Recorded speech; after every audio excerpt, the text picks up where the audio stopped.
Hello students, good morning. I am Mukesh Kumar and I welcome you in our online classes. So dear students, as you know we have started yesterday lesson number 3rd of 8th class. The name of the lesson is The Selfish Giant.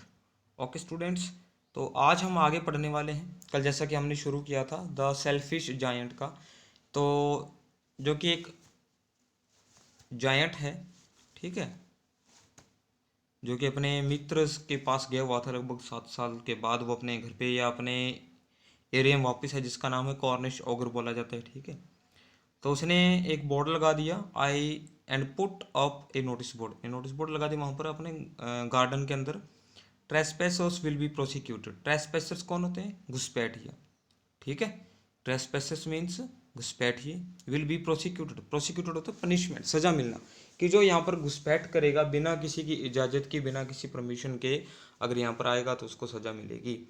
He was a very selfish giant, वो एक बहुत ही खुदगर्ज एक giant था।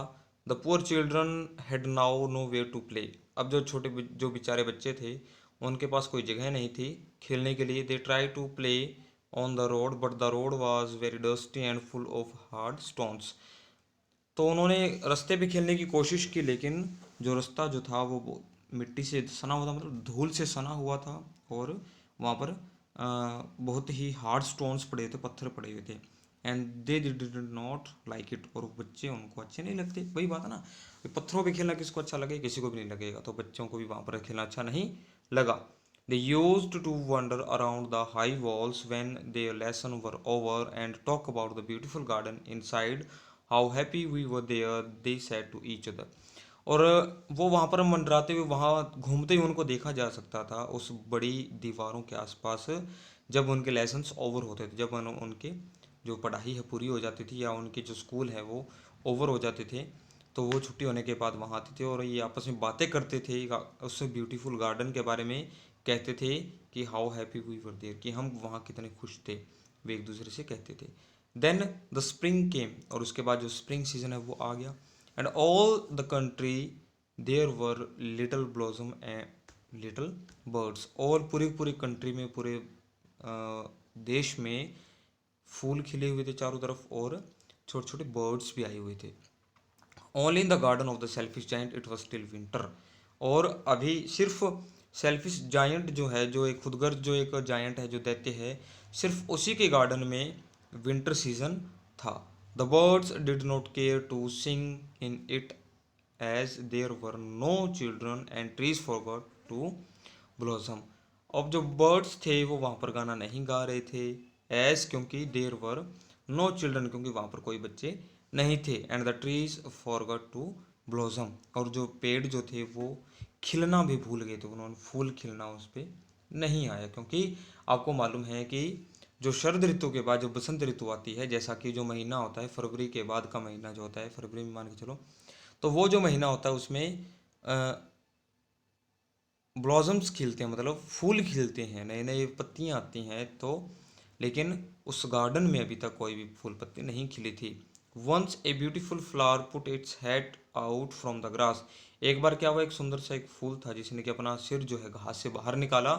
But when it saw the notice board it was so sorry for the children that it slipped back into the ground again and went off to sleep. एक सुंदर सा एक फ्लावर था, एक फूल था जिसने कि घास से अपना सिर ऊपर उठाया, लेकिन जब उसने देखा एक नोटिस बोर्ड लगा है, तो उसको बच्चों के प्रति बहुत ही सॉरी फील हुआ, कि जिस पे ये लिखा था ट्रेसपैसर्स विल बी प्रोसिक्यूटेड। तो उसको पढ़ करके वो बहुत ही दुखी हुआ और वापस ग्राउंड में चला गया सोने के लिए।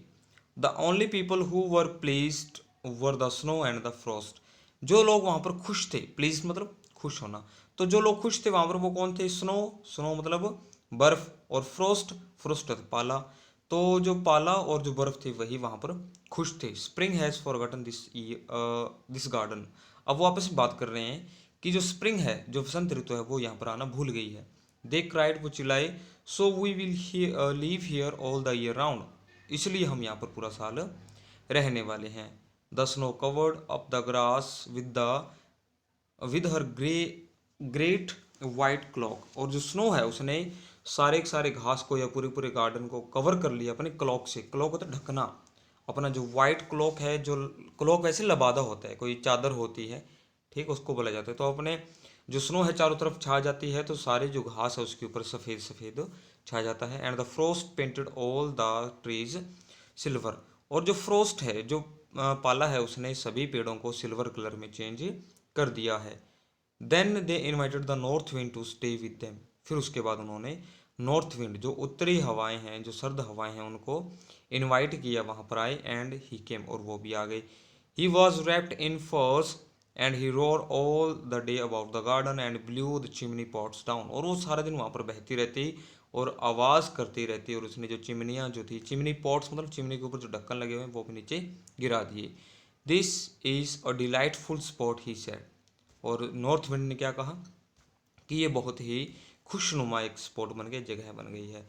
We must ask hail on a visit.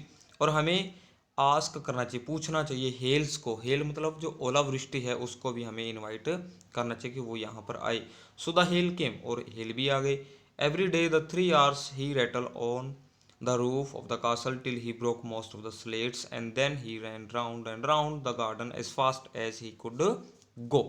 और हर दिन लगभग 3 घंटे, रेटल मतलब बजना, तो वो वहाँ पर बरसते रहते, ओलावृष्टि होती रहती। किसके ऊपर?